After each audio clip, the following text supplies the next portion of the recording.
Hello, everyone, and welcome to this new episode of Open Book Entrepreneur.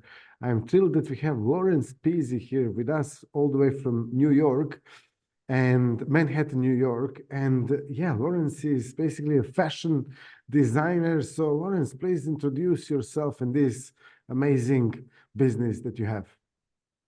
Hello, everybody. My name is Lawrence Pizzi, and I am offering a zero carbon footprint, gender neutral, slow luxury collection. And what does that mean? That means I try to keep toxic waste from going into a landfill and I turn it into beautiful garments. And I just make the garment part. I have wonderful mills that make the fabrics out of all this refuge. Wow, interesting. And so, can you tell us, please, like what sort of materials are you using to recycle in order to get these wonderful fabrics? Like everybody else, I'm using plastic, but mine comes from the Pacific Ocean specifically. So plastics turned into silky fabrics or woolens. Um, I've been using my newer fabrics are glass and mirrors. I also use a plastic medical waste, and my latest one is also cement. It gets ground down. They turn it into like, let's say you're making a cake, it turns into like a dope it's called, but it's kind of like a resin that then gets spun, chopped up, and then turned into fibers. Yeah, definitely. And how did you come up with this idea to actually start this business? My business started in 1998, when I was freelancing for Calvin Klein and he fired all freelancers. So I started my collection then. But I still freelance and work for large companies and traveling. Fashion is the largest polluter on the planet. We're worse than petroleum. And in the zeros, like '02, '03, or 4, I spent a lot of time in China and I saw the devastation and the pollution. And even in India, a mill upstream printing fabric, there's a lot of wastage of water and discharge. And the chemicals go in the river, and downstream families are drinking out of it and cleaning and using it every day. There's two rivers in China that the denim industry actually dyed it indigo. So I've always been kind of politically or ecologically involved. So with mills, we started looking into alternatives using trash. And with the pandemic, we really went into it because the mill owners and factory owners had their employees, but no work for them because stuff wasn't coming through.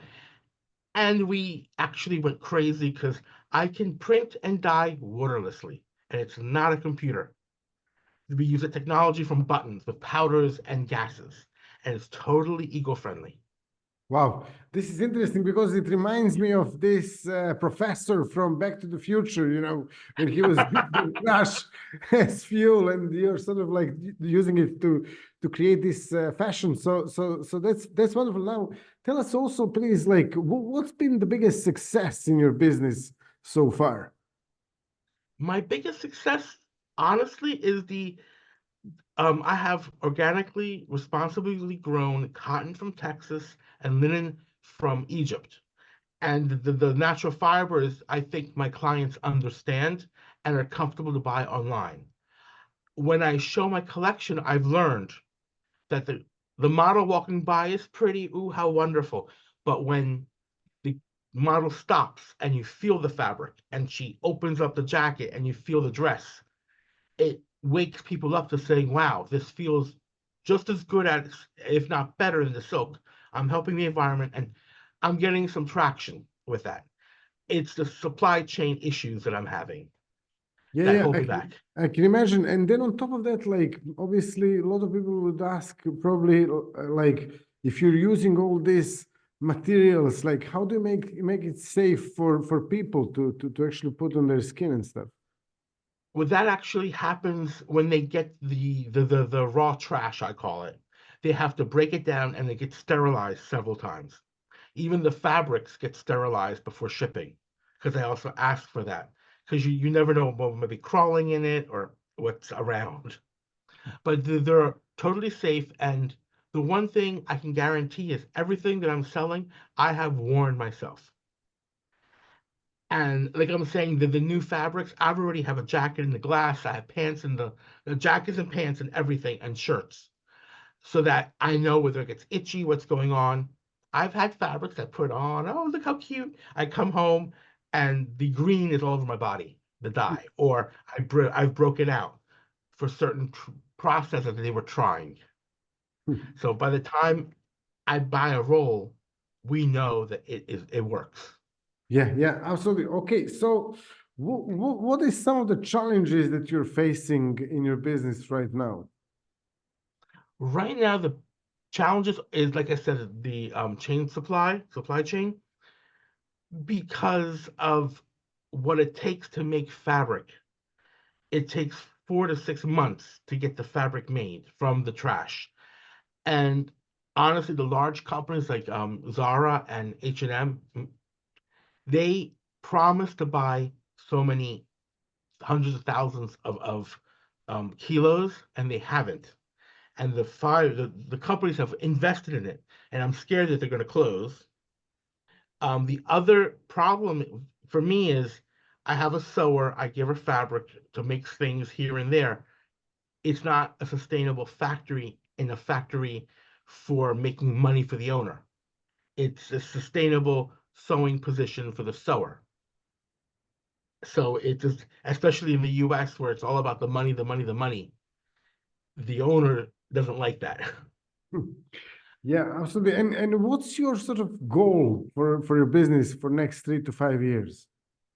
My goal is to actually have a company here in New York, one in Italy, and I'd love to have one in either China or Japan or South Korea, where I service those continents. Because being a zero carbon footprint, my carbon issues are in travel. My garments travel hundreds of thousands of miles sometimes. I wish I moved like that. So by being more local, I can service each market more sustainable. And I would love to have it where my sales are enough that I can purchase enough rolls to keep my suppliers alive as well. Wonderful. And if someone wants to actually find out a little bit more about you and your company or business, how they can do that?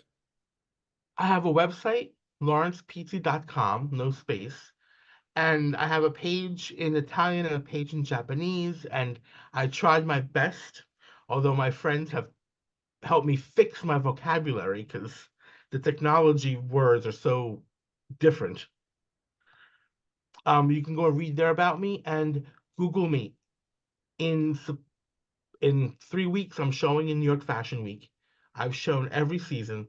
My videos should be out there to see.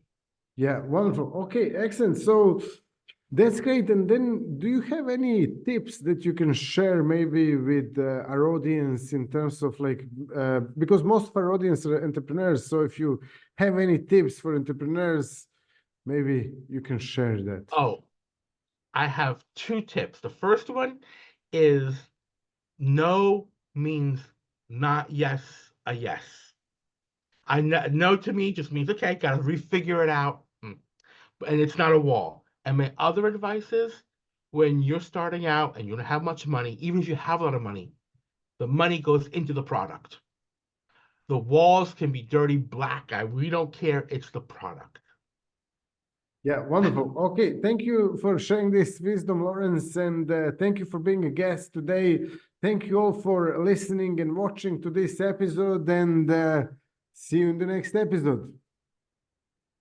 Ciao, ciao.